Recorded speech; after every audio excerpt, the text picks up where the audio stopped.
In today's video, I'm going to teach you how to add view counter to OBS Studio. By the end, you'll have a live viewer counter from Streamlabs showing right on your scene so your audience can see how many people are watching in real time. First, open a web browser and head to streamlabs.com, log into your account, then go to the dashboard or the widgets area. You're looking for the list of available widgets. Find the one labeled viewer count.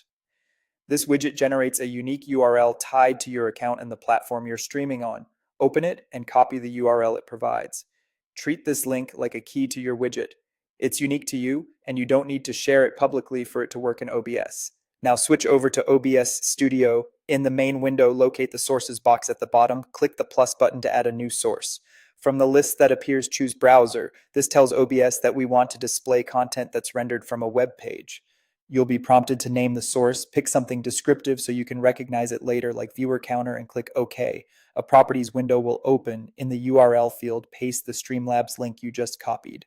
OBS will load whatever that link serves, which in this case is your live viewer count widget.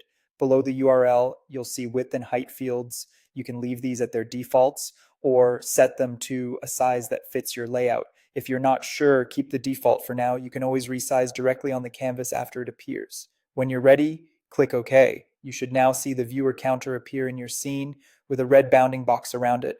Click and drag to move it to where you want it, and use the corner handles to scale it up or down until it fits your design. If the number doesn't show up right away, give it a moment. Some platforms only populate viewer data once you're live, and it can take a few seconds to update. A couple of quick pointers to keep things smooth.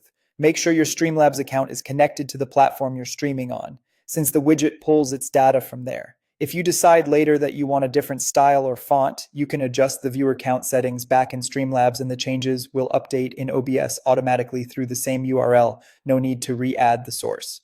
And that's it. You've added a live viewer counter to OBS using a browser source and your Streamlabs widget URL. Save your scene, go live, and keep an eye on that number as your show grows.